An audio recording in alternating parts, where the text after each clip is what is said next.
দুষ্কৃতীদের গুলিতে জখম তৃণমূল নেতা মনোরঞ্জন দে।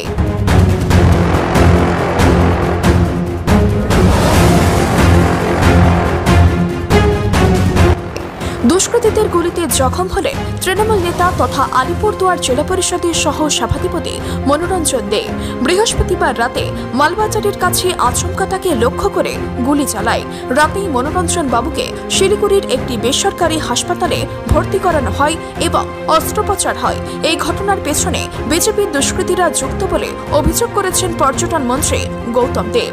ওই ঘটনার প্রতিবাদ আলিপুরদুয়ার জেলা জুড়ে করা হবে বলে গৌতম দেব বলেছেন। এদিন জখম মনাবাবুর শারীরিক অবস্থার খোঁজখবর করেছেন মুখ্যমন্ত্রী। এটা আমরা বারে আশঙ্কা প্রকাশ করছিলাম যে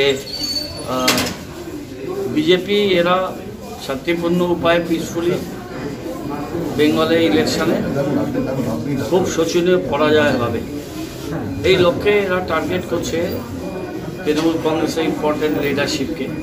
মনোরঞ্জন দে আমাদের আলিপুরদুয়ার জেলা পরিষদের সহকারী সভাধিপতি এবং ইম্পর্টেন্ট পলিটিক্যাল লিডার, আমাদের পার্টির one of the pillar at Alipurduar. ব্যক্তিগত কাজে এসেছিল, রাতে ফিরছিল, একজন সিকিউরিটি ছিল। নেচার্স কলে মালবাজারের কাছে জায়গাটায় সে নেমেছে, পিছন থেকে গাড়ি গুলি করলো তিনটে, দুটো গুলি লাগেনি, একটা গুলি পায়ে লেগেছে। এখন অপারেশন হবে, গভীর রাতের ব্যাপার।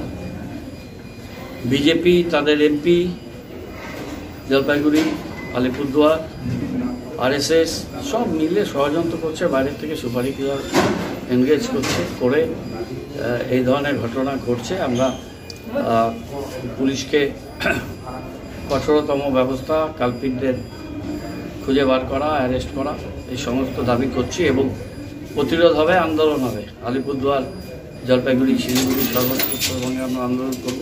এই খোনাখড়ি, গুলি চালানোর রাজনীতি এটা বিজেপি আমদানি করছে। আমাদের নর্থ বেঙ্গলে ছিল না, এই সমস্ত জায়গা কোনোদিন হয়নি। এরা ভোটের আজকে 4 মাস আগে থেকেই মহড়া দিচ্ছে, তাদের কেন্দ্রীয় নেতৃবৃন্দ ঘুরে যাচ্ছে, তারপরে এই ধরনের অ্যাকশান হচ্ছে।